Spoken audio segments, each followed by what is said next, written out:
안녕하십니까.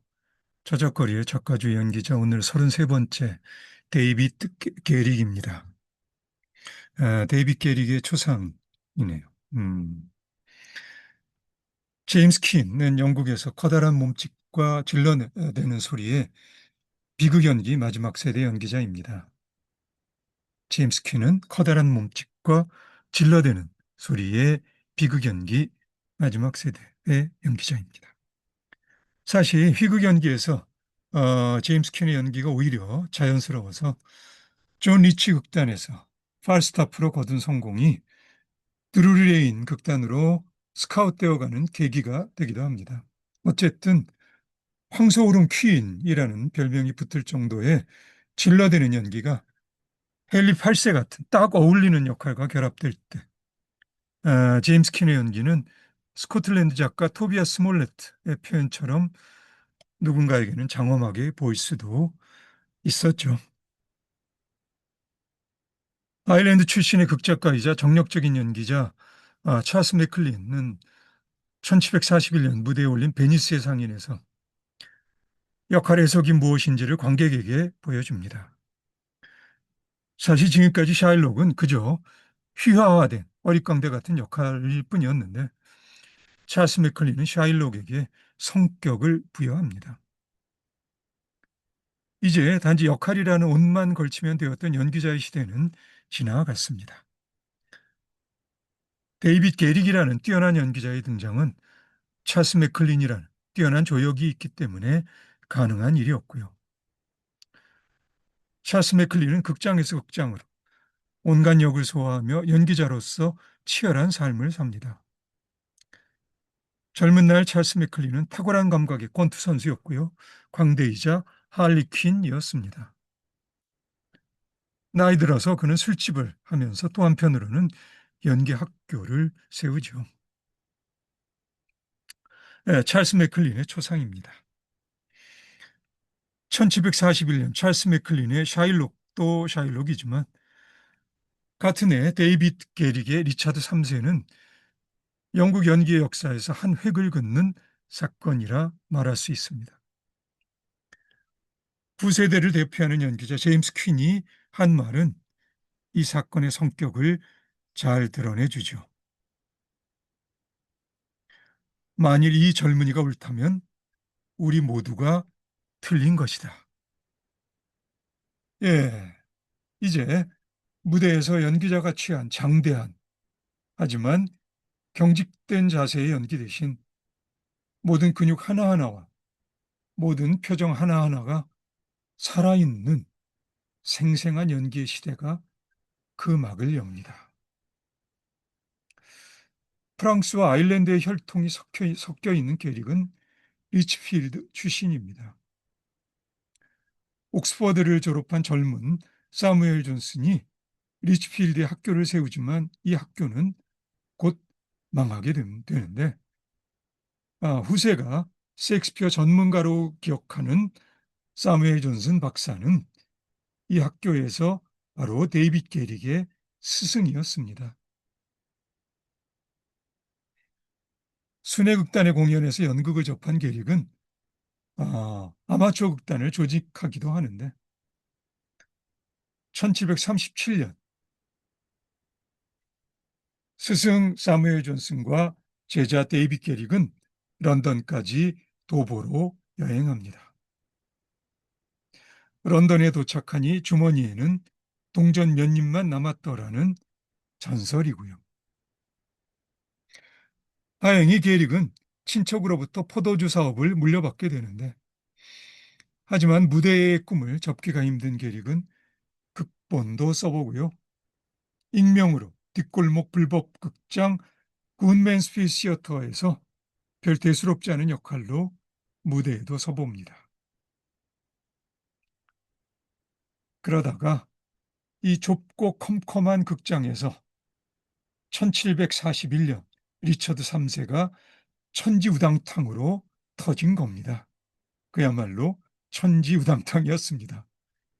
이제 저작거리의 뒷골목 불법 극장이 소문을 듣고 찾아온 귀족들로 북적거리게 됩니다. 데이빗 게릭은 즉시 드루리 레인 극장과 기록적인 봉급으로 계약을 맺게 됩니다. 게릭이 1742년 아일랜드 출신의 여성 연기자 팩 워핑턴과 더블린에서 공연할 때 게릭 연기의 인상이 얼마나 강렬했던지 마침 그때 유행하던 열병이 게릭 피버란 이름을 얻게 되는데 에, 에, 이르기까지 그렇게 됩니다. 그리고 이 공연으로 게릭과 팩 워핑턴은 연인 사이가 되고요. 팩 워핑턴은 남장 연기로 더블린과 런던의 남성 관객들을 사로잡습니다. 한동안 데이빗 게릭과 팩 워핑턴 그리고 찰스 맥클린 사이에 기묘한 삼각 연인 관계가 형성되기도 합니다. 연기에 대한 게릭의 입장은 한마디로 역할의 개성에 대한 탐구입니다. 게릭은 광대로부터 햄릿에 이르기까지 가능한 다양한 역할에 이러한 자세로 접근합니다. 게릭에게 상투적이고 죽어있는 몸짓은 반연기입니다.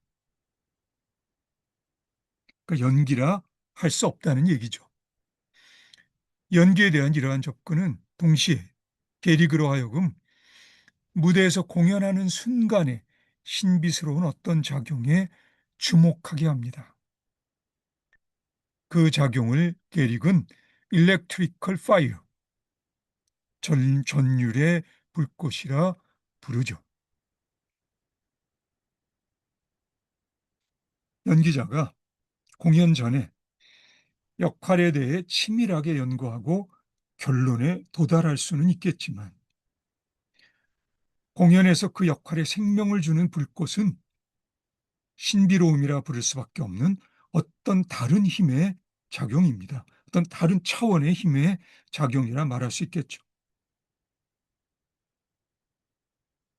게릭의 연기에는 이러한 초월적인 차원에서 작용하는 힘에서 비롯하는 놀라운 설득력이 있어서 가령 그가 리어 왕을 연기할 때면 관객뿐만 아니라 그의 연기를 숱하게 옆에서 지켜봐온 스태프들도 눈물을 쏟았다고 합니다. 이러한 전율의 불꽃과 관련된 게릭의 일화가 여럿 전설처럼 전해집니다.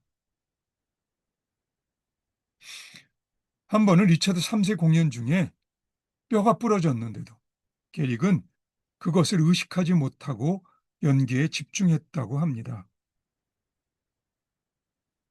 그래서 영어권에서는 연기자가 무대로 나갈 때 good luck 대신에 브레이커렉이란 표현을 쓰는데요. 이 표현이 이러한 게릭의 일화에서부터 비롯되었다는 설도 있습니다. 상당히 영향력 있는 그런 설이죠. 데이빗 게릭은 연기자로서의 삶을 드루리 레인과 함께합니다. 1747년에 게릭은 드루리 레인의 공동 지배인이 되고요. 극단 운영자로서 그의 역할 또한 소소한 것이 아니었습니다.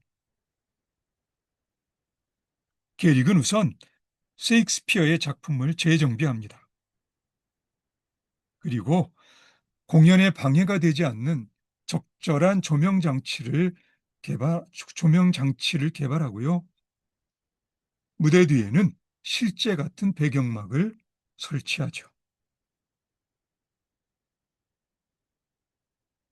무엇보다도 게릭은 무대에서 관객을 내쫓는 수훈을 세웁니다. 앞에서도 이야기한 적이 있는데요.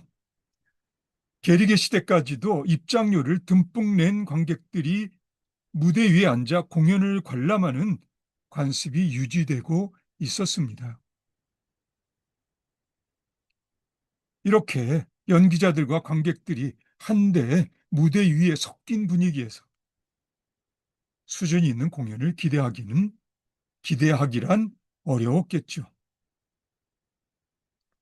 프랑스의 다재다능한 철학자였던 볼테르 또한 그 필요성을 역설한 바 있지만 게릭은 단호한 태도로 이 악습을 철폐합니다. 실천력이 있었던 극단의 운영자였던 거죠. 게릭의 독주 시대에 그래도 남성 연기자로서 이름을 내놓을 수 있었던 스프랭거 베리는 기가 막힌 미남 연기자였습니다. 그래서 로미오로서는 게릭도 스프랭거 베리의 경쟁이 되지 않았다 하네요. 그리고 베리는 오델로 역에도 정평이 있었다 합니다. 그러다가 더블린 극장 사업에 뛰어들었다가 망하고요. 말년에 연기자 앤 댄서와 재혼합니다. 그녀에 대한 총체적 헌신으로 베리는 오로지 그녀의 상대 역으로서만 무대에 올랐다고 합니다. 게릭은 온전히 연기자로서 거둔 업적을 인정받아 웨스트민스터 사원에 묻힌 첫 번째 연기자입니다. 사무엘 존슨 박사는 아무에게도 해를 끼치지 않는 즐거움을 선사한 게릭의 죽음으로 영국은 그 명랑함의 빛을 잃었다고 안타까워했죠. 게릭의 곁에는 연기자 중 처음으로 기사좌기를 하사받은 헨리 어빙이 묻혀 있고요.